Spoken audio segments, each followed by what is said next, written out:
ಬೇಗದಲ್ಲಿ ವಾಕ್ಯ ಓದಬೇಕು. ಎಬ್ರಾಯ ಬರೆದ ಪತ್ರಿಕೆ 12ನೇ ಅಧಿಕಾರ 12ನೇ ವಾಕ್ಯ.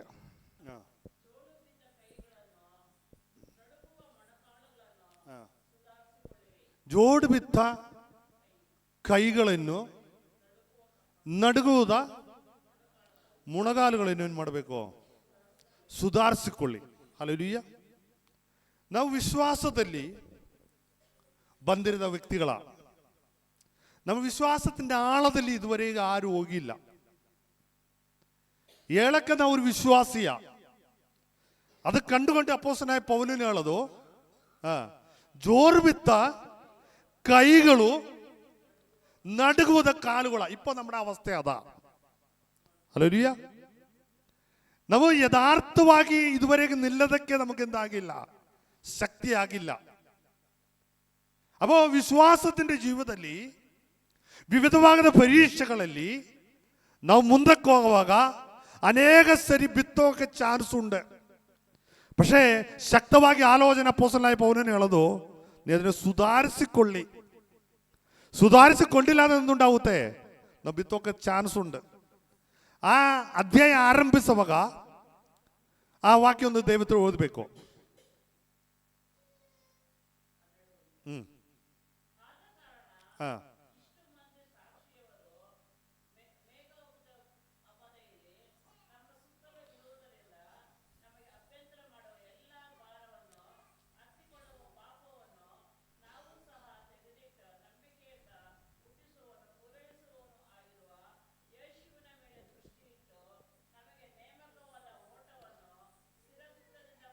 ನಮಗೆ ನೇಮವಾದ ಓಟವನ್ನು ನಾವೇನು ಮಾಡಬೇಕು? ಸಿರಚಿತ್ತವಾಗಿ ಓಡಬೇಕು. അപ്പോൾ എല്ലാവർക്കും ഓട്ടമുണ്ട്. ಇಲ್ಲಿ ಬಂದಿರೋದು ಓരോ ವ್ಯಕ್ತಿಗೆ എന്തുണ്ട്? ಓಟമുണ്ട്. ಈ ಓಟ ನಾವೇನು ಮಾಡಬೇಕು? ಸಿರಚಿತ್ತವಾಗಿ ಓಡಬೇಕು. ಮೊದಲ ಅಧ್ಯಾಯದಲ್ಲಿ ನೋಡುವಾಗ ಅನೇಕ ಸಾಕ್ಷಿಗಳೇ, ಅನೇಕ ವಿಶ್ವಾಸ ವೀರರುಗಳೇ ತೋರಿಸಿಕೊಂಡು ಅಪೊಸ್ತಲನಾയ ಪೌಲನು ಹೇಳಿದ್ರು, ಇದ್ದಂಥ ವಿಶ್ವಾಸಿಗಳು ಅಲ್ಲೇ ಮೊದಲ ಕಾಲದಿಂದ ಅವರೇನು ಮಾಡಿದ್ದಾರೆ? ಯೇಸುವಿനെ ನಂಬಿ, ಯೆಹೋವಯಾಗಿ ದೇವರನ್ನು ನಂಬಿ ತಮಗಿಟ್ಟಿರದ ಓಟಂ അവർ ಸಿರಚಿತ್ತವಾಗಿ ಓಡಿದ್ದಾರೆ. പക്ഷെ ಆಗಿದ್ರೆ ಕೂಡ അവർ ಆ ವಿಶ್ವಾಸത്തിൽ പൂർത്തീകരണം അവർ കണ്ടില്ല.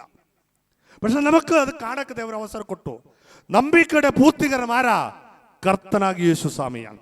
ಹಲ್ಲೆಲೂಯಾ. ಅದು ಕಾಣಕ್ಕೊಳ್ಳ ಭಾಗ್ಯಂ ಅವರು നമുക്ക് ಕೊಟ್ಟಿದ್ದಾರೆ. ಹಲ್ಲೆಲೂಯಾ. ಇನ್ನು ಹಗಲು ಇಲ್ಲಿ ಕೂತಿರುವ ಜನ നമ്മുടെ ವಿಶ್ವಾಸದಲ್ಲಿ ಆಳದಲ್ಲಿ ನಾವು ಮುಂದಕ್ಕೆ ಹೋಗಬೇಕು. ಆಳವಾಗಿದ ಅನುಭವದಲ್ಲಿ ನಾವು ಹೋಗುವಾಗ ಎದುರೇ ಬರದ, നമുക്ക് വിരോധമായി നില്ലുന്ന എല്ലാ ಹೋರಾಟത്തെയും ಜಯಿಸಿಕೊಂಡು ವಿಶ್ವಾಸത്തിന്റെ ನಂಬಿಕೆಯಲ್ಲಿ നമുക്കേನು ಮಾಡಬೇಕು? ಮುಂದಕ್ಕೆ ಹೋಗಕ್ಕಾಗುತ್ತೆ. ನಮಗೆ ಚಿಕ್ಕ ಚಿಕ್ಕ ವಿಷಯಗಳು ನಮ್ಮ ಮುಂದೆ ಬರುತ್ತೆ. ಚಿಕ್ಕ ಚಿಕ್ಕದ ವಿಷಯಗಳು ನಮ್ಮ ಮುಂದೆ ಬರುವಾಗ ಆ ನಂಬಿಕೆಯಲ್ಲಿ ನಾವೇನು ಮಾಡಬೇಕು? ಅಧಿಕವಾಗಿ ಮಿಚುಕಿಯಾಗಿ ಮುಂದೆ ಬರಬೇಕು. ಅನೇಕ ಸರಿ ನಮ್ಮ ಜೀವನದಲ್ಲಿ ಪ್ರತಿಕೂಲಗಳು ಪ್ರಸಂಗಗಳು ಬರುವಾಗ ನಾವೇನು ಮಾಡ್ತಾ ಇದೀವಿ? ಬಿತ್ತೋಗ್ತಾ ಇದೀವಿ. ഒരു ಚಿಕ್ಕ ವಿಷಯ ಸಾಕು. ഒരു ದೊಡ್ಡ ವಿಷಯದಲ್ಲಿ ದೇವರು ನಮಗೆ ಬಿಡುಗಡೆ ಕೊಟ್ಟಿದ್ದಾರೆ. ഒരു ಚಿಕ್ಕ ವಿಷಯ ಬರುವಾಗ ಏನುಂಟಾಗ್ತಾ ಇದೀವಿ? ನಾವು ಸೋಂದು ಹೋಗ್ತಾ ಇದೀವಿ. ಇವತ್ತು ಇಲ್ಲಿ ಕೂತಿರೋದ ಜನ ದೇವರ ಸನ್ನಿಧಾನದಲ್ಲಿ ಇನ್ನು ಮೆಚ್ಚುಗಾಗಿ ಮುಂದೆ ಬರಬೇಕು. ಅದಕ್ಕಾಗಿ ಏನ್ ಮಾಡಿರೋದು? നമ്മുടെ ಕಾಲುಗಳೇ ಬಲಪಡಿಸಬೇಕು, നമ്മുടെ ಕೈಗಳೇ ಬಲಪಡಿಸಬೇಕು, നമ്മുടെ ಮನಸ್ಸನ್ನೇ ಬಲಪಡಿಸಬೇಕು. ಆತ್ಮೀಕ ಜೀವನದಲ್ಲಿ ಅತಿಶಕ್ತವಾಗಿದ ಒಂದು ಸುಸೂಕ್ಷ್ಮ ಮಂಡಲದಲ್ಲಿ ನಮ್ಮ ಮುಂದಕ್ಕೆ ಬರುವಾಗ ನಮ್ಮಲ್ಲಿ ಹತ್ತಿಕೊಳ್ಳದ ಸಕಲ ಪಾಪತ್ತೆಯೂ ನಮಗೆ ಬಿಟ್ಟು ಮುಂದೆ ಬರಕ್ಕೆ ದೇವರು ನಮಗೆ ಶಕ್ತಿ ಕೊಡಿಸ್ತೀವಿ. ಹಲ್ಲೆಲೂಯಾ. ഒരു ವಿಷಯ ಅರ್ಥ ಮಾಡಿಕೊಳ್ಳಬೇಕು. ಶತ್ರುವಿನು നമ്മളെ ಏನು ಮಾಡಬಹುದು? ಮುಟ್ಟಬಾರದು. ಶತ್ರುವಿನ ಕುತಂತ್ರತೆ, ಶತ್ರುವಿನ ಪ್ಲಾನ್ಗಳೇ, ಶತ್ರುವಿನ ಪದ್ಧತಿಗಳೇ ನಾವು ಒಡೆದಾಕಿ ದೇವರು ಕೊಟ್ಟಿರದ ಓಟത്തെ ಸಿರಚಿತ್ತವ ಓಟದಕ್ಕೆ ಇವತ್ತು ನಮ್ಮ ಮನಸ್ಸುಳ್ಳವರಾಗಿ ತಯಾರಾಗಿ ಮುಂದೆ ಬರಬೇಕು. ಹಲ್ಲೆಲೂಯಾ. ಜೀವನದಲ್ಲಿ ಅನೇಕ ಪ್ರಶ್ನೆಗಳು ಬರುತ್ತೆ. ಅವಿടെയാണ് ಸಭೆയുടെ ಒಕ್ಕಟ್ಟಾಗಿರದ ಆ ಸಂದರ್ಭ ನಾವು ಉಪಯೋಗಿಸಬೇಕಾಗಿರೋದು. ನಾವು ಒಕ್ಕಟ್ಟಾಗಿ ನಿಂತಿದ್ರೆ ಶತ್ರು ನಮಗೆ ಮುಟ್ಟಕ್ಕಾಗಲ್ಲ. ಜೀವನത്തിന് ಪ್ರತಿಕೂಲ ಬರುವಾಗ ಅಲ್ಲಿ ನೋಡ ಅಪೊಸ್ತಲನಾയ ಪೌಲನನ್ನು ಹಿಡಿದಿದ್ದಾರೆ, ಅಪೊಸ್ತಲನಾಯ ಪೇತ್ರನನ್ನು ಹಿಡಿದಿದ್ದಾರೆ. അവിടെ ಸಭೆ ಮಾಡಿದ ಒಕ್ಕಟ್ಟಾಗಿ ನಿಂತಿದ್ದಾರೆ. ಮನೆ ದಿವಸ ಶಿವಪುರದ್ರು ಬಂದು ಹೇಳಿದ್ದಾರೆ, ನಾನೇನು ಮಾಡಬೇಕಂತ ನನಗೆ ಗೊತ್ತಿಲ್ಲ, ಪ್ರತಿಕೂಲ ಅಧಿಕವಾಗಿದ್ದಾರೆ, ತಂದೆ ತಾಯಿಗಳು ಕೈ ಬಿಟ್ಟಿದ್ದಾರೆ, ಸ್ನೇಹಿತರು ಕೈ ಬಿಟ್ಟಿದ್ದಾರೆ, ಯಾರು ಸಹಾಯ ಮಾಡಕ್ಕೂ ಇಲ್ಲ. ಹೇಳಿರುವುದು ದೇವರು ಸಹಾಯ ಮಾಡ್ತೀವಿ. ಹಲ್ಲೆಲೂಯಾ. ದೇವರು ಸಹಾಯ ಮಾಡ್ತೀವಿ. ಹಲ್ಲೆಲೂಯಾ. അവിടെ സഭ ಮಾಡಿದ್ದಾರೆ, ഐക്യമതോളായി നീങ്ങുന്നിದ್ದಾರೆ. സഭ കൈയിലിടവുക ഏത് പ്രശ്നത്തെയും, ഏത് പ്രതികൂലത്തെയും, ഏത് ഇಕ್ಕಟ್ಟಿനെയും, ഏത് ಕಷ್ಟತೆയും ನಾವೇನ್ ಮಾಡಬೇಕು? ಒಕ್ಕಿಟ್ಟಾಗಿ ನಿಂದು ಏನ್ ಮಾಡಬೇಕು? ಅದನ್ನೇ ಜಯಿಸಬೇಕು. അതിനുള്ള ദൈവകൃപ നിന്റെ ಒಳಗಡೆ ದೇವರು ಕೊಟ್ಟಿದ್ದಾರೆ. ನಾವು ತಕ್ಕ ಸಮಯದಲ್ಲಿ ಉಪಯೋಗಿಸಬೇಕು. ಅವ ഒരു ಪ್ರಶ್ನವೂ നമ്മുടെ ಮುಂದೆ ದೊಡ್ಡದಾಗಿ ಕಾಣಲ್ಲ. ಈಸಿಯಾಗಿ ನಾವು ಅದನ್ನೇ ತಾಂಡುತ್ತೀವಿ. ಏನು ಮಾಡಬೇಕು? ಹೃದಯ ಸಿದ್ಧಪಡಬೇಕು, ಸಿದ್ಧತೆಯುಳ್ಳ ಮನಸ್ಸುಂಟಾಗಬೇಕು, ಸಿದ್ಧತವಾದ ಮನಸ್ಸುಂಟಾಗಬೇಕು. ನಮಗಿಟ್ಟಿದ ಓಟത്തെ ನಾವು ಕಂಡುಕೊಂಡು ಏನು ಮಾಡಬೇಕು? ದೇವರ ಸನ್ನಿಧಾನದಲ್ಲಿ ನಾವು ಓಡಬೇಕು. ಹಲ್ಲೆಲೂಯಾ.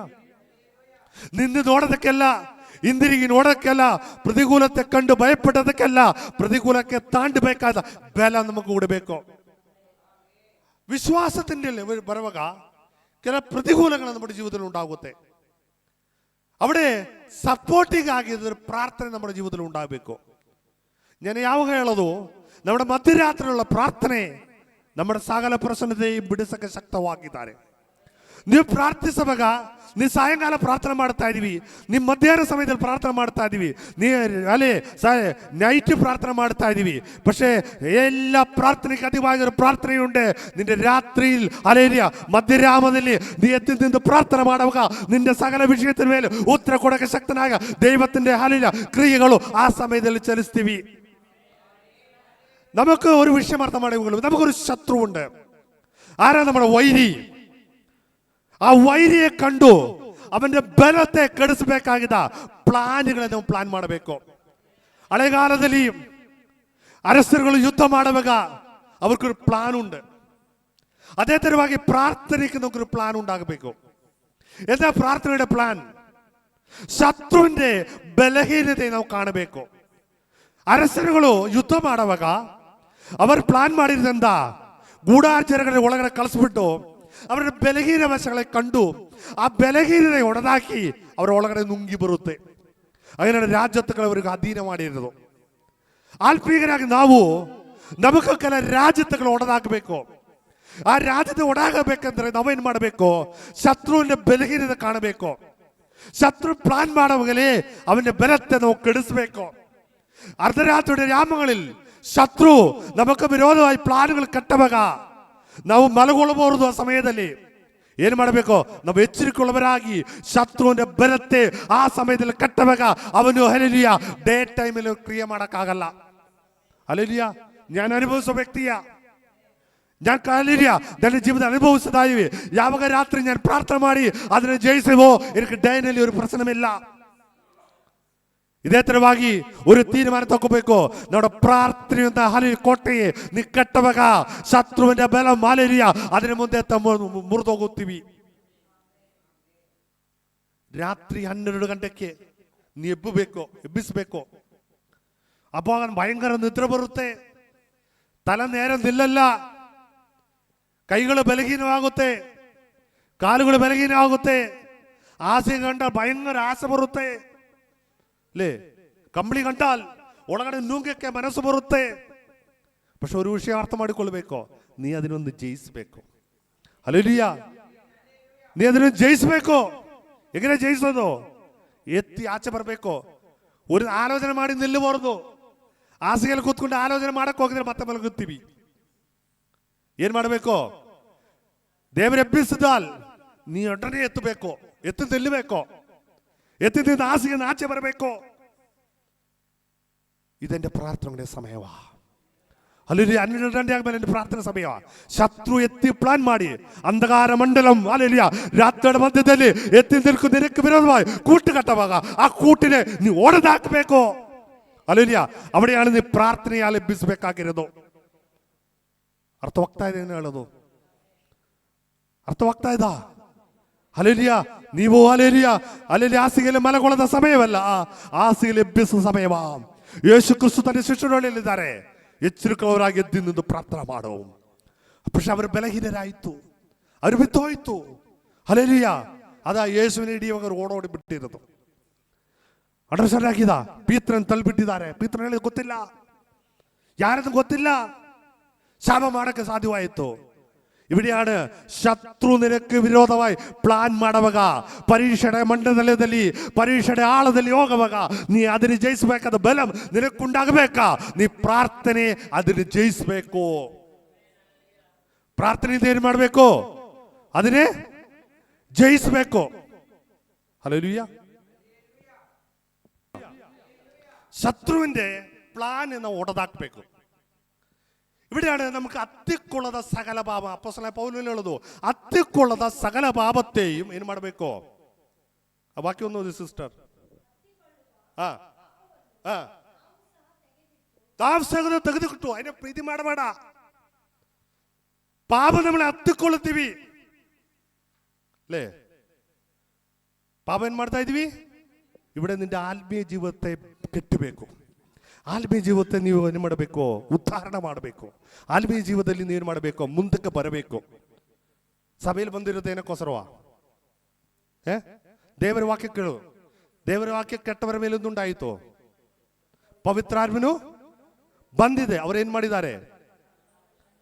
ಅನ್ಯ ಭಾಷೆಗಳಲ್ಲಿ ಆರಾಧನೆ ಮಾಡಿದ್ದಾರೆ. ಹಲ್ಲೆಲೂಯಾ. ಅಪ್ಪ ದೇವರ ವಾಕ್ಯ ಏನು ಮಾಡಬೇಕು? ಕೇಳಬೇಕು. ಇದು ಕಿವಿಯಲ್ಲಿ ಬರುವಾಗ ದೇವರ ವಾಕ್ಯದ ಕೆಲ ಶಕ್ತಿಗಳುಂಟು. ದೇವರ ವಾಕ್ಯ ಏನು ಮಾಡಿದವು? ಸುತ್ತಿ ತರುವ ಆ ಬಂಡೆಗಳೇ ಒಡೆದಾಕ್ತೀವಿ. ಎರಿಯೋ ಕೋಟೆಗೆ ಒಡೆದಾಕಿರೋದು ದೈವ ಶಕ್ತಿಯ. ಹಲ್ಲೆಲೂಯಾ. ಅವರು ದೇವರ ವಾಕ್ಯ ಕಿವಿಕೊಂಡು ಕೇಳಿದ್ದಾರೆ. ದೇವರ ವಾಕ್ಯ ಕೇಳಿದ ಮೂಲವಾಗಿ ಕೆಂಪು ಸಮುದ್ರ 2 ಭಾಗವಾಯಿತು. ದೇವರ ವಾಕ್ಯ ಕೇಳಿದ ಮೂಲವಾಗಿ ಯೋರ್ದಾನ್ 2 ಭಾಗ ಆಯಿತು. ದೇವರ ವಾಕ್ಯ ಕೇಳಿದ ಮೂಲವಾಗಿ ಮನ್ನ ಬಂದು, ದೇವರ ವಾಕ್ಯ ಕೇಳಿದ ಮೂಲವಾಗಿ ಅವರೇನ್ ಮಾಡಿದ್ದಾರೆ? ಪೆಸಗ ಆಚರಿಸಿದ್ದಾರೆ. ದೇವರ ವಾಕ್ಯ ಕೇಳಿದ ಮೂಲವಾಗಿ ಸಿಂಹತನ ವಾಯ ಮುಚ್ಚಿದ್ದಾರೆ. ದೇವರ ವಾಕ್ಯ ಕೇಳಿದ ಮೂಲವಾಗಿ എന്തുണ്ടാಯಿತು? തീയുടെ ബലം കെടുസിದ್ದಾರೆ. ഹല്ലേലൂയ. ബിംഗിയുടെ ബലം കെടുസിದ್ದಾರೆ. അപ്പോ ದೇವರ ವಾಕ್ಯത്തിന് ഭയങ്കര ശക്തിയുണ്ട്. ದೇವರ ವಾಕ್ಯത്തിന് അതിശക്തമായ ശക്തിയുണ്ട്. അപ്പോൾ ದೇವರ ವಾಕ್ಯತೆ ನಾವು ಏನು ಮಾಡಬಹುದು? ಸಾಧಾರಣವಾಗಿ ಕೇಳಬಹುದು. അപ്പോൾ ದೇವರ ವಾಕ್ಯ ಕೆಟ್ಟ ಯೆಹೂದ್ಯರು ಏನು ಮಾಡಿದ್ದಾರೆ? ರಾಜತ್ವಗಳು ಹಿಡಿದಿದ್ದಾರೆ.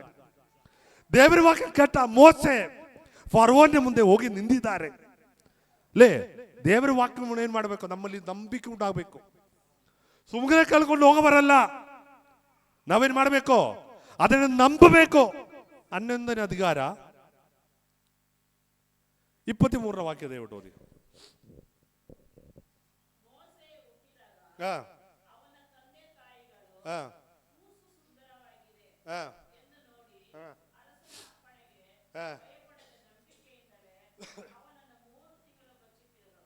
ಅಪ್ಪೋ ಮಗುವಿನ ಮುಖ ನೋಡುವಾಗ ಎಂದುಂಟಾಯ್ತು?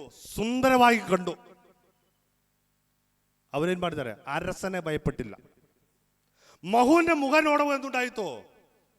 ಭಯಂ ನೀಗಿದ್ದಾರೆ. ದೇವರು ಕೊಟ್ಟ ಮಕ್ಕಳೇ ಕಾಣುವಾಗ ನಿನಗೆ ಸಂತೋಷ ಉಂಟಾಗಬೇಕು. ಹಲ್ಲೆಲೂಯಾ. ಯಾರು ಮಾತು ಕೇಳಿದ್ರೆ ಭಯಪಡಬೇಡ. ಅವರ ಭವಿಷ್ಯವಾಗಿ ಅನೇಕರು ವಿರೋಧವಾಗಿ ಮಾತಾಡ್ತೀವಿ. ನಿನ್ನ ಮಕ್ಕಳು ಸರಿಯಾಗಲ್ಲ, ನಿನ್ನ ಮಕ್ಕಳು ಅದಾಗಲ್ಲ, ನಿನ್ನ ಮಕ್ಕಳು ಬುದ್ಧಿ ಇಲ್ಲ, ನೀ ಅದನ್ನೇ ನೋಡಿ ಭಯಪಡಬೇಡ. ಹೇಳಬೇಕು, ನೀ ದೇವರಲ್ಲಿ ಭರವಸೆ ಉಳ್ಕೊಳ್ಬೇಕು. ನಿನ್ನ ಮಕ್ಕಳ ದೇವರಲ್ಲಿ ಒಪ್ಪಿಸ್ಕೊಡ್ಬೇಕು. ದೇವರು ನನಗೆ ಕೊಟ್ಟ ತಲೆಮಾರಿ ಅವರ ಆಶೀರ್ವಾದದಲ್ಲಿ ಬರುತ್ತೆ. ಅವರ ರಾಜತ್ವಗಳು ಹಿಡಿಬೇಕು. ಹಲ್ಲೆಲೂಯಾ. ಅವರ ಕೋಟೆಗಳು ಮುರಿದಾಕಬೇಕು. ಅವರ ಹೊರವನ್ನೇ ಬಲತೆ ಕಳಿಸಬೇಕು. ಅರ್ಥ ಆಯ್ತಾ?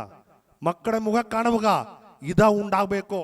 ಮೋಸೆಯ ತಂದೆ ತಾಯಿಗಳಿಗೆ ಉಂಟಾಗಿರ್ತದಂತ ಮಕ್ಕಳ ಮುಖ ಕಂಡು ಅವ್ರ ಪರವನೇ ಭಯಪಟ್ಟಿಲ್ಲ, ಅವರ ರಾಜ್ಯದ ಭಯಪಟ್ಟಿಲ್ಲ, ಅವರ ಅರಸನೇ ಭಯಪಟ್ಟಿಲ್ಲ. ಅವರ ನಂಬಿಕೆಯಾಲ್ ಹಲ್ಲೆಲೂಯಾ ಅವ್ರು ಮುಂದಕ್ಕೆ ಹೋಗಿದ್ದಾರೆ. ಮಗನೇ 3 ತಿಂಗಳು ಅಲ್ಲಿ ಅವರು ಕಾಯಿಸಿದ್ದಾರೆ, ಅಲ್ಲಿ ಮುಚ್ಚಿಟ್ಟಿದ್ದಾರೆ. ಅರ್ಥವಾಗ್ತಾ ಇದೆ ವಿಷಯ? ಅಪ್ಪೋ ಮಕ್ಕಳು ಯೆಹೋವ ಕೊಟ್ಟ ದಾನವ. ಹಲ್ಲೆಲೂಯಾ. ಮಕ್ಕಳು ಯೆಹೋವ ಕೊಟ್ಟ ದಾನವ. ಅವ ಮಕ್ಕಳೇ ಕಂಡು ನೀ ಬೇಜಾರು ಮಾಡಬೇಡ. ನೀ ದೇವರ ಸನ್ನಿಧ ಕರೆಕ್ಟ್ ಆಗಿ ನಿಂತಿದ್ರೆ ಮಕ್ಕಳು ಕರೆಕ್ಟ್ ಆಗಿ ಬರುತ್ತೆ. ನೀ ದೇವರ ಸನ್ನಿಧ ನಂಬಿಕೊಳ್ಳವನಾಗಿಯೋ ನಿನ್ನ ಮಕ್ಕಳು ನಂಬಿಕಸ್ಥರಾಗುತ್ತೆ. ಅಲ್ಲಿದೆಯಾ?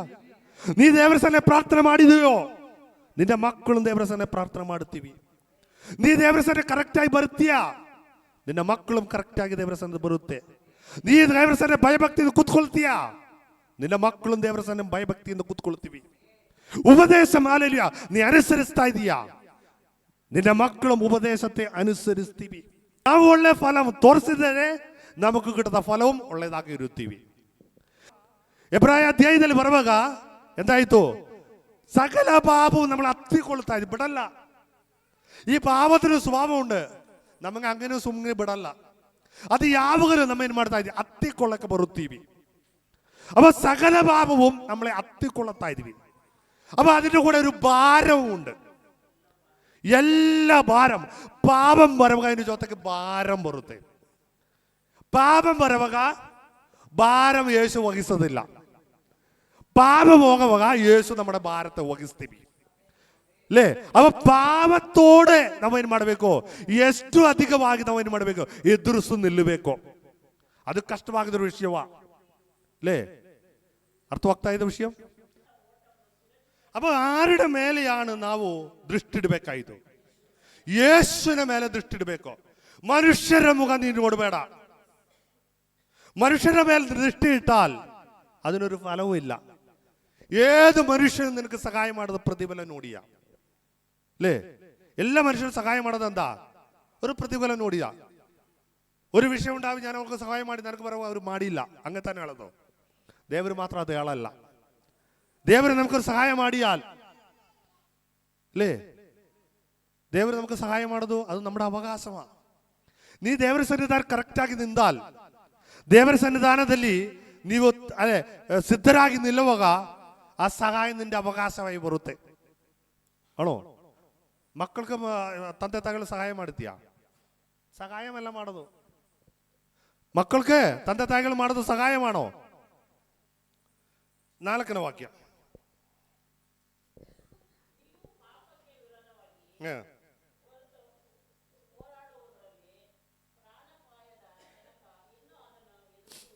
ಅಪೋ ಇಲ್ಲಿ ನೋಡ್ಬೇಕು ವಾಕ್ಯ.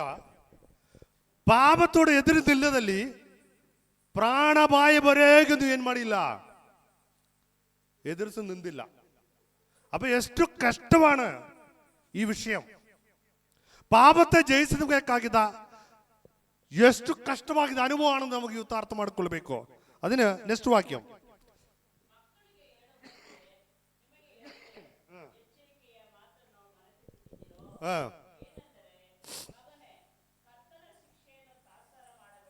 ಕರ್ತನ ಶಿಕ್ಷೆ ಮಾಡುವಾಗ ನಾವೇನು ಮಾಡಬಹುದು? ತರ್ಸರು ಮಾಡಬೇಡ. ಯಾಕೆ ದೇವರು ನಮ್ಮ ಶಿಕ್ಷೆ ಕೊಡ್ತಾ ಇದೀವಿ? ಅದಕ್ಕೆ ಕಾರಣ ದೇವರು ನಮ್ಮನ್ನೇ ಪ್ರೀತಿಸ್ತಾ ಇದೀವಿ. ನಾವು ತಪ್ಪು ಮಾಡುವಾಗ, നമ്മുടെ ಜೀವನದಲ್ಲಿ ಕೊರತೆ ಬರುವಾಗ, നമ്മുടെ ಜೀವನದಲ್ಲಿ ಬಲಹೀನತೆಗಳು ಬರುವಾಗ, ನಮ್ಮ ಜೀವನದಲ್ಲಿ ತಪ್ಪಾಗಿ ದಾರಿಯಿಂದ ಮುಂದಕ್ಕೆ ಹೋಗುವಾಗ ದೇವರು ನಮ್ಮ ಏನು ಮಾಡಿದ ಶಿಕ್ಷೆಗೆ ಬಿಡುತ್ತೀವಿ. ಯಾಕಂದ್ರೆ ಬಿಡೋದು? ನಾವು ಹಿಂದಿರುಗಿ ವಾಪಸ್ ಬರಬೇಕು. ನಮಗದು ಅರ್ಥ ಮಾಡಿಕೊಳ್ಬೇಕು. ನಮ್ಮ ಮಕ್ಕಳು ತಪ್ಪು ಮಾಡುವಾಗ ನಾವೇನು ಮಾಡೋ ಮಕ್ಕಳು ಏನು ಮಾಡ್ತಾ ಒತ್ತೆ ಕೊಡ್ತಾ ಇದೀವಿ. ಯಾಕೆ ಒತ್ತೆ ಕೊಡೋದು? ಅವರು ಆ ತಪ್ಪಲ್ಲಿ ಕಂಟಿನ್ಯೂ ಮಾಡಬಾರ್ದು. ಅಲ್ಲಿ ഒരു ಬ್ರೇಕಿಂಗ್ ಪಾಯಿಂಟ್ ಅವ್ರ ಜೀವನದಲ್ಲಿ ഉണ്ടാಗಬೇಕು. നമ്മുടെ ಜೀವನದಲ್ಲಿ ಕೊರತೆ ಬಂದಾಲ್ ಆ ಕೊರತೆಯಾണെന്ന് നമ്മുടെ ಕಣ್ಣು ಓಪನ್ ಮಾಡಿ ನಾವೇನು ಮಾಡಬೇಕು? ಅದನ್ನೇ ಕಾಣಬೇಕು. ಒಬ್ಬರು ತಟ್ಟಿಲ್ಲ ಆದ್ರೆ, ಒಬ್ಬರು ಬುದ್ಧಿಪದೇಶ ಕೊಟ್ಟಿಲ್ಲ ಆದ್ರೆ ಕೆಲ ಟೈಮಿನಲ್ಲಿ നമ്മുടെ ಕಣ್ಣುಗಳು ಓಪನ್ ಆಗಲ್ಲ. ಈ ಶತ್ರುವಿನ ಪ್ಲಾನ್ ಉಂಟು. ಶತ್ರು നമ്മൾ ಏನು ಮಾಡ್ತಾ ಇದೀವಿ? നമ്മുടെ ಕಣ್ಣುಗಳು ಕಟ್ಟುತ್ತೀವಿ ಅಲ್ಲೇ. ನಾವು ನಿದ್ರೆ ಮಾಡುವಾಗ ನಾವು ಎತ್ತಬೇಕಂದ್ರೆ ಏನು ಮಾಡಬೇಕು? ಯಾರು ತಟ್ಟಬೇಕು. ಹಲ್ಲೆಲೂಯಾ. ನಾವು ನಿದ್ರೆ ಮಾಡುವಾಗ ನಾವು ಎಬ್ಬಿಸ್ಬೇಕಂದ್ರೆ ಸ್ವಯವಾಗಿ ಕೆಲ ಟೈಮಲ್ಲಿ ಎಬ್ಬಿಸಕ್ಕಾಗಲ್ಲ. ಅದಕ್ಕೇನು ಮಾಡೋದು? ಯಾರೋ ಒಂದು ತಟ್ಟಿ ಅಲ್ಲ നമ്മൾ ಎಚ್ಚರಿಕೊಳ್ಳೋರಾಗಿ ನಿಂದುತ್ತೆ. ಇದೇ ಥರ ಪಾಪದಲ್ಲಿ ನಾವು ಬಿತ್ತೋಗುವಾಗ ಆ ಪಾಪದಲ್ಲಿ ಆಗೋದು ಕೆಲ ಸಮಯ ನಮ್ಗೆ ಗೊತ್ತಾಗಲ್ಲ. ಒಬ್ಬ ವ್ಯಕ್ತಿ ಬಂದು ನಮ್ಮ ತಟ್ಟವಾಗ ಒಡನೆ ಕ್ಲಿಕ್ ಆಗುತ್ತೆ. ಅಯ್ಯೋ ನಾನು ಹೋಗೋದು ಸರಿಯಾಗಿ ಮಾರ್ಗದಲ್ಲಿ ಅಲ್ಲ, ನಾನು ತಪ್ಪಾಗಿದ ಮಾರ್ಗದಲ್ಲಿ ಆಣಲ್ಲ ನಾನು ಹೋಗೋದು. ಆವಾಗ ಕೆಲವರೇ ನಾವು ತಟ್ಟಿಬ್ಬಿಸ್ಬೇಕು. ನೀ ಪಾಪದ ಮಾರ್ಗದಲ್ಲಿ ಹೋಗೋದು, ಕೆಲವರು ತಪ್ಪಾಗಿ ಮಾರ್ಗದಲ್ಲಿ ಹೋಗೋದು. ಬರೀ ಕುಡಿಕಾರನೇ ಆಗಿದ್ದು ಮಾತ್ರವಲ್ಲ പാപം, ബരി ധൂപമാനം ಮಾಡೋದು ಮಾತ್ರವಲ್ಲ പാപം.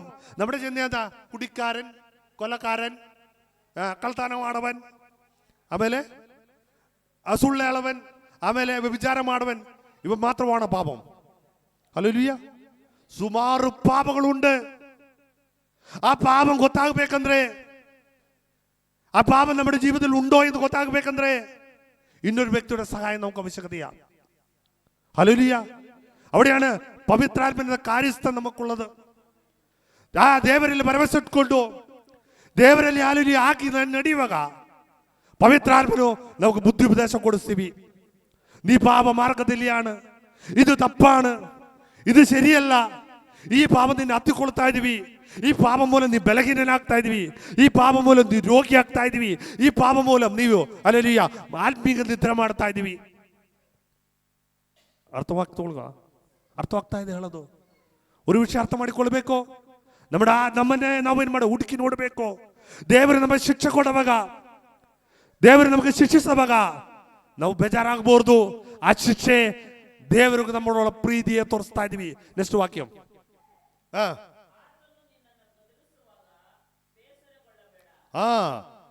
ಆತರು നമ്മളെ ಗದರಿಸುವಾಗ ನಾವೇನು ಮಾಡಬಾರ್ದು? ಬೇಜಾರು ಮಾಡಬೇಡ. ಯಾಕೆ ಕಾರಣ? ತನ್ನ ಸ್ವಂತ ರಕ್ತದಲ್ಲಿ ಕೊಟ್ಟು, ತನ್ನ ಪ್ರಾಣ ಕೊಟ್ಟು ನಮ್ಮನ್ನ ದೇವರು ತಗೊಂಡಿದ್ದಾರೆ. ಶತ್ರುವಿನ ಕೈಯಿಂದ, ವೈರಿಯರ ಕೈಯಿಂದ ನಮ್ಮನ್ನೇನ್ ಮಾಡಿದ್ದಾರೆ? ತಪ್ಪಿಸಿದ್ದಾರೆ. ನರಕದಿಂದ ದೇವರು ನಮ್ಮನ್ನು ತಪ್ಪಿಸಿದ್ದಾರೆ. ನಿಜವಾಗಿ ದೇವರು ಯಾರನ್ನು ದೇವರು ನಮಗೆ ತೋರಿಸ್ಕೊಟ್ಟಿದ್ದಾರೆ. ಎಷ್ಟೋ ವರ್ಷಗಳು, ಎಷ್ಟೋ ಕಾಲಗಳು ನಮ್ಮ ಮಿಥ್ಯಾಮೂರ್ತಿಗಳ ಆರಾಧನೆ ಮಾಡಿ നമ്മുടെ ആയുസ്സും ആരോഗ്യവും നമ്മുടെ സമാധാനവും സന്തോഷവും ಕೆಡಿಸಿ ನಮ್ಮ ಮುಂದಕ್ಕೆ ಹೋಗುವಾಗ ഒരു ദിവസം ದೇವರು ನಮ್ಮ ಹತ್ರ ಬಂದು ಹೇಳಿದ್ದಾರೆ, ಐ ಆಮ್ ಯುವರ್ ಗಾಡ್, ഞാനാണ് ನಿನ್ನ ದೇವರು. ಈ ದೇವರ ಆರಾಧನೆ ಮಾಡೋದಕ್ಕೆ ಅವಸರ ಕೊಟ್ಟ ದೇವರಿಗಾಗಿ ನಾವು ದೇವರ ಸ್ತೋತ್ರ ಮಾಡಬೇಕು. ಹಲ್ಲೆಲೂಯಾ. ಎಷ್ಟು ಶುಭ ಸಂದರ್ಭ. ನಿಜವಾಗಿ ದೇವರ ಕಂಡಿಡುವರ್ಕಾಗಿ ಸ್ತೋತ್ರ. ಯಾರಾണ് ನಿಜವಾಗಿ ದೇವರ ಕಂಡಿಡಿಯೋದು? ಅದು ನಾವೊಂದು ನಮಗೆ ಗಟ್ಟಿಯಾಗಿ ಹೇಳಬಹುದು. ಕಾರಣ ಎಂದ? ಆ ದೇವರು ನಮ್ಮ ಪ್ರೀತಿ ಮಾಡ್ತಾ ಇದೀವಿ. ತಪ್ಪು ಮಾಡುವ ತಟ್ಟಿ ತೋರಿಸ್ತಾ ಇದೀವಿ, ತಪ್ಪು ಮಾಡುವ ತಟ್ಟಿ ಎಬ್ಬಿಸ್ತಾ ಇದೀವಿ, ತಪ್ಪು ಮಾಡುವಾಗ ಶಿಕ್ಷಿಸ್ತಾ ಇದೀವಿ, ತಪ್ಪು ಮಾಡುವಾಗ ಶಾಸನ ಮಾಡ್ತಾ ಇದೀವಿ. ಇದ ನಿಜ ಸತ್ಯವಾಗಿ ದೇವರು. ಅವ ದೇವರು ಶಿಕ್ಷೆ ಕೊಟ್ಟಾಲ್ അതിന്റെ ಅರ್ಥ ಎಂದ? ಏನು ಅರ್ಥ ಮಾಡಿಕೊಳ್ಬೇಕು? ಅವನು ನನ್ನೇ ಪ್ರೀತಿ ಮಾಡ್ತಾ ಇದೀವಿ. ಹಲ್ಲೆಲೂಯ. ದೇವರು ನಮ್ಮ ಜೀವಿತದಲ್ಲಿ ಶಿಕ್ಷೆ ಅನುಭವದಲ್ಲಿ ನಾವು ಹೋಗಿದರೆ, ತಪ್ಪು ಮಾಡಿ ನಮ್ಮ ಶಿಕ್ಷೆ ಒಳಗಡೆ ಆಗಿದ್ರೆ അതിന്റെ ಅರ್ಥം ನಾವು ದೇವರ ಮಕ್ಕಳ. That is first important. ನೀವೊരു ಪಾಪ ಮಾಡಿ ನಿನക്കൊരു ಶಿಕ್ಷೆ ಸಿಕ್ಕಿಂತ ತಿಳ್ಕೊಳ್ಳಿ, അതിന്റെ ಅರ್ಥം ದೇವರು ನಿನ್ನೆ you are children of God. Hallelujah. ಅಲ್ಲೇ ಮಕ್ಕಳೇ ಮಾತ್ರ ಯಾರು ತಂದೆ ಒದೆ ಕೊಡೋದು? ತಂದೆ ತಾಯಿಗಳು ಒದೆ ಕೊಡೋದು ಯಾರಕ್ಕೆಯಾ? ಮಕ್ಕಳಿಗೆ. ಬೇರೆ ಯಾರಿಗೇನು ಕೊಡಲ್ಲ. ಪಕ್ಕದ ಮಕ್ಕಳು, ಪಕ್ಕದ ಮನೆಯಲ್ಲಿ ಇರೋ ಮಕ್ಕಳು ಏನಾದರೂ ತಪ್ಪು ಮಾಡಿದ್ರೆ ನಾವು ಹೋಗಿ ಹೊಡಿತೀಯ. ಯಾಕೆ ಹೊಡಿಯಲ್ಲ? ಅದು ನಮ್ಮ ಮಕ್ಕಳಲ್ಲ. ಬೇರೆಯವ್ರ ಮಕ್ಕಳು ഞാನೇನಕ್ಕೆ ಹೊಡಿಬೇಕು? ಆಣೋಲಿಯೋ? ಅರ್ಥವಾಗ್ತಾ ಇದೆ? ಸ್ವಂತ ಮಕ್ಕಳು ತಪ್ಪು ಮಾಡುವಾಗ ಏಕೆ ತಂದೆ ತಾಯಿಗಳು ಜೋರಾಗಿ ಹೊಡಿಯೋದು? ಯಾಕೆ ಕೋಪ ಬರೋದು? ಅವನೆಂತ ಮಗನ, ಅವನ ತಪ್ಪನೇ ഞാನೇನ್ ಮಾಡೋದು? ಜೊತೆಗೆ ನಿಂದು ಸಪೋರ್ಟ್ ಮಾಡಲ್ಲ, ಅದೇನಿಗೆ ಇಷ್ಟವಲ್ಲ. ಅದನ್ನೇನು ಮಾಡಬೇಕು? ಆ ಕೋಪവും ಆ ಪ್ರೀತಿയും ಶಿಕ್ಷೆಯಾಗಿ ಬರುತ್ತೆ. 8ನೇ ವಾಕ್ಯ ಓದಿ.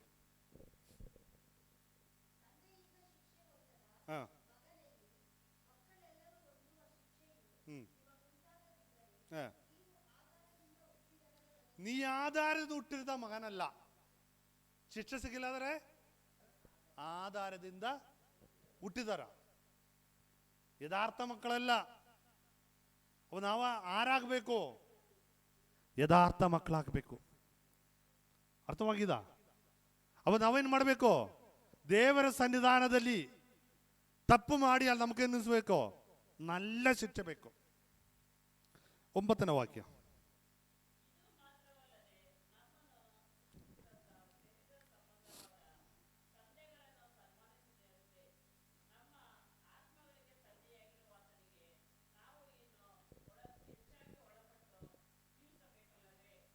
ಅಪ್ಪೋ ಈ ಲೋಕದಲ್ಲಿರುವ ತಂದೆ ತಾಯಿಗಳು ನಮ್ಮಲ್ಲಿ ಶಿಕ್ಷೆ ಕೊಡುವಾಗ ನಮ್ಮ ಅವർക്ക് ಅಧೀನರಾಗಿ ಜೀವಿಸಿದ್ದಾರೆ.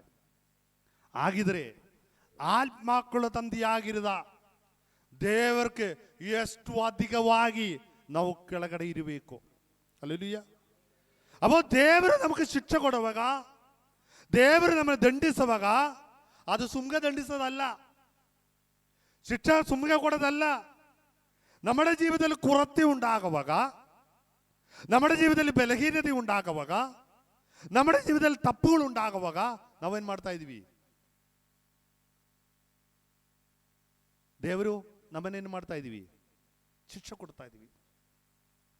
ಅವಾಗ ನಾವೇನು ಮಾಡಬೇಕು? ಅದು ಭಯಭಕ್ತಿನಲ್ಲಿ ನಾವು ಅನುಭವಿಸ್ಬೇಕು.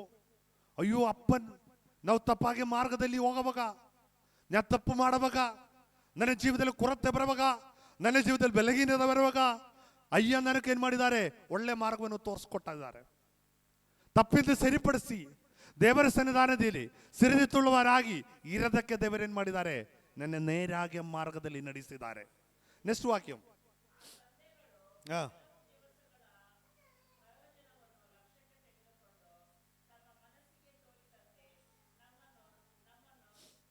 ಇಲ್ಲಿ ನೋಡುವಾಗ ಈ ಲೋಕದಲ್ಲಿರುವ ತಂದೆ ತಾಯಿಗಳು മക്കളെ ശിക്ഷിച്ചതോ എങ്കിയ തന്റെ മനസ്സിന് ഇഷ്ടപ്പെട്ട രീതിയിലല്ല.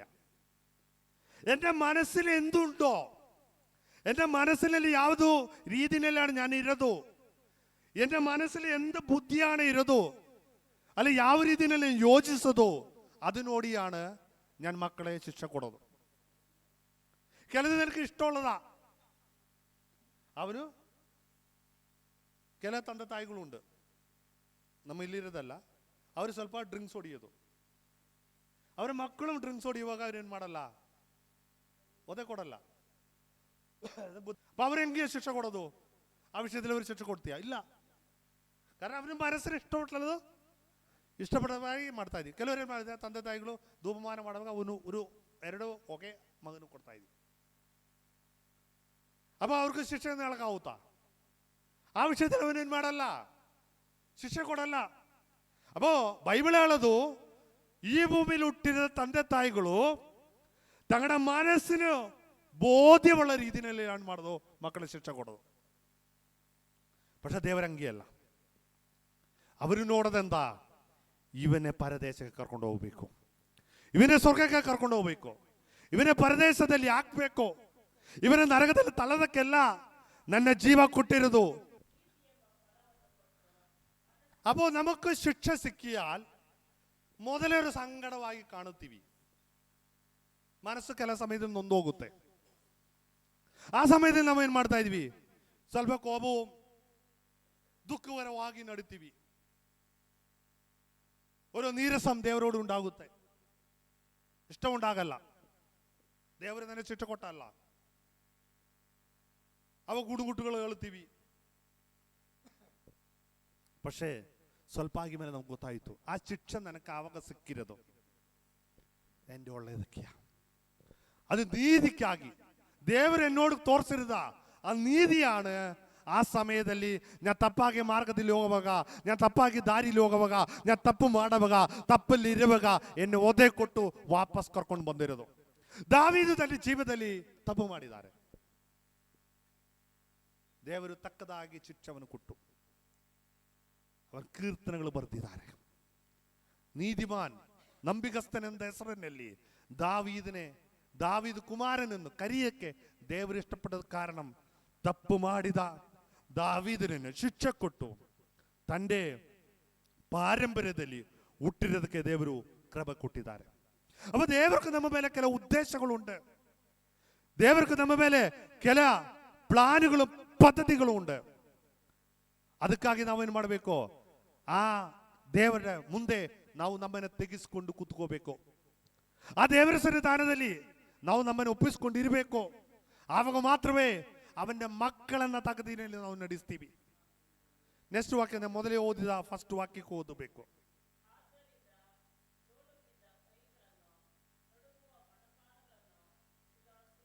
ಜೋಡು ಬಿದ್ದ ಕೈಗಳನ್ನು, ನಡುಗದ ಕಾಲುಗಳನ್ನು ಏನು ಮಾಡಬೇಕು? ಸುಧಾರಿಸಬೇಕು. ಅಪ್ಪ, ಈ ಲೋಕದಲ್ಲಿ ನಾವು ಬದುಕುವಾಗ ನಮ್ಮ ನಂಬಿಕೆ ಈ ಅವಸ್ಥೆಯಲ್ಲಿ ಇರೋದು. ಆ ಅವಸ್ಥೆಯಲ್ಲಿ ನಾವೇನು ಮಾಡಬೇಕು? ಅದನ್ನು ರೆಡಿಪಡಿಸಬೇಕು. ഒരു വിഷയം വന്നാൽ ശരിയാക്കി നിലക്കാക്താനേ ഇല്ല. ഒരു പ്രശ്നം വന്നാൽ ശരിയാക്കി ഇടിയേക്കാക്താനേ ഇല്ല. ಕೈಗಳು ಬಲಹೀನವಾಗಿದ್ದಾರೆ, ಸರಿಯಾಗಿ ನಿಲ್ಲಕ್ಕೆ ಕಾಲುಗಳು ಬಲಹೀನವಾಗಿದ್ದಾರೆ. ವಿಶ್ವಾಸದಲ್ಲಿ ನಾವು ಆಡಿ ಆಡಿ ಮುಂದಕ್ಕೆ ಹೋಗ್ತಾ ಇದ್ದೀವಿ. പക്ഷേ ഒരു ವಿಷಯ ನಾವು ಅರ್ಥ ಮಾಡಿಕೊಳ್ಳಬೇಕು. ಯಾಕೆ ದೇವರ ಸನ್ನಿಧಾನದಲ್ಲಿ ಈ ಅವಸ್ಥೆಯಲ್ಲಿ ಇರುವಾಗ ನಾವು ಅದು ಸರಿಪಡಿಸಬೇಕು. ಇಲ್ಲಾಂದ್ರೆ ಏನುಂಟಾಗುತ್ತೆ? ನಾವು ಬಿತ್ತೋಕೆ ಚಾನ್ಸ್ ಉಂಟು. ಅದ ಅಪ್ಪೊಸ್ತಲನಾದ ಪೌಲನು ಹೇಳೋದು, ಜೋಡು ಬಿತ್ತ ಕೈಗಳನ್ನು, ಆಡಿ ಹೋಗದ ಮೊಣಕಾಲುಗಳನ್ನು ನಾವೇನು ಮಾಡಬೇಕು? ಸ್ಥಿರಪಡಿಸಬೇಕು. ಅವರ ಆತ್ಮೀಯ ಅವಸ್ಥೆಯಲ್ಲಿ, ಆತ್ಮೀಯ ಜೀವನದಲ್ಲಿ, ಆತ್ಮೀಯ ಪ್ರಯಾಣದಲ್ಲಿ, ಆತ್ಮೀಯ ಉದಾಹರಣೆಯಲ್ಲಿ ಈ ಅವಸ್ಥೆಗಳಲ್ಲಿ ನಾ ತಾಂಡಿ ಮುಂದಕ್ಕೆ ಹೋಗುವಾಗ ಒಂದು ವಿಷಯ ಇವತ್ತು ಆಗಲು ನಾವು ಅರ್ಥ ಮಾಡಿಕೊಳ್ಳಬೇಕು. ನಾವು ಬಿತ್ತೋಗೋದಕ್ಕೆ ಬಂದದಲ್ಲ, ಎತ್ತಿ ಬಲಪಡಿಸಿ ನಿಲ್ಲಬೇಕು. അതിൻ്റെ 13ರ ವಾಕ್ಯ ಅದು ಓದಿ ನಾನು ಇನ್ನು ಮಾತುಗಳು ಮುಗಿಸ್ತಾ ಇದ್ದೆ. ನಿನ್ನ ಕಾಲುಗಳಿಂದ ನೆಟ್ಟಗೆ ಮುಂದೆ ನಡು.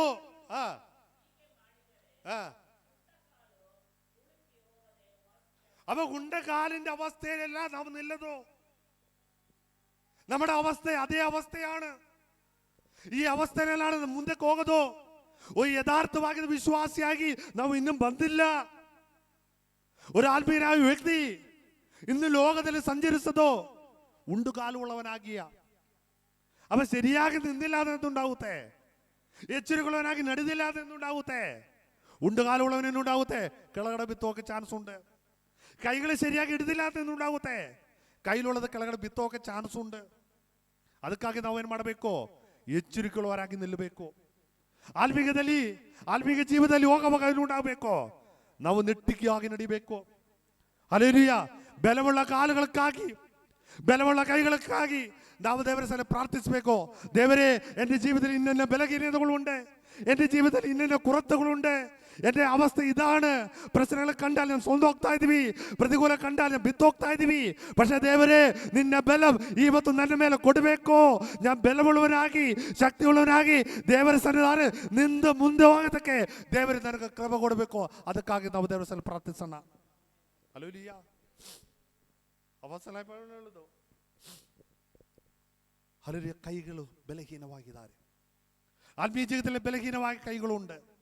ಆತ್ಮೀಯ ಜಗದಲ್ಲಿ ನೇರ ನಿಲ್ಲಕ್ಕಾಗಲಾತ ಕಾಲುಗಳುಂಟು.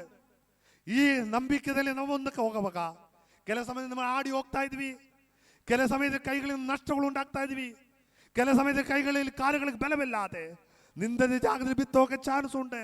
ಆಗದಕ್ಕಾಗಿ ಈ ದಿನಗಳಲ್ಲಿ ನಾವು ನಮ್ಮನ್ನೇ ಬಲಪಡಿಸಿಕೊಂಡು ದೇವರಲ್ಲಿ ಆಶ್ರಯಿಸಿಕೊಂಡು ನಮ್ಮ ಮುಂದಕ್ಕೆ ಹೋಗೋಣ. ಇದಕ್ಕಾಗಿ ದೇವರೆಲ್ಲ ಅವರಿಗೆ ಆಶೀರ್ವದಿಸಲಿ.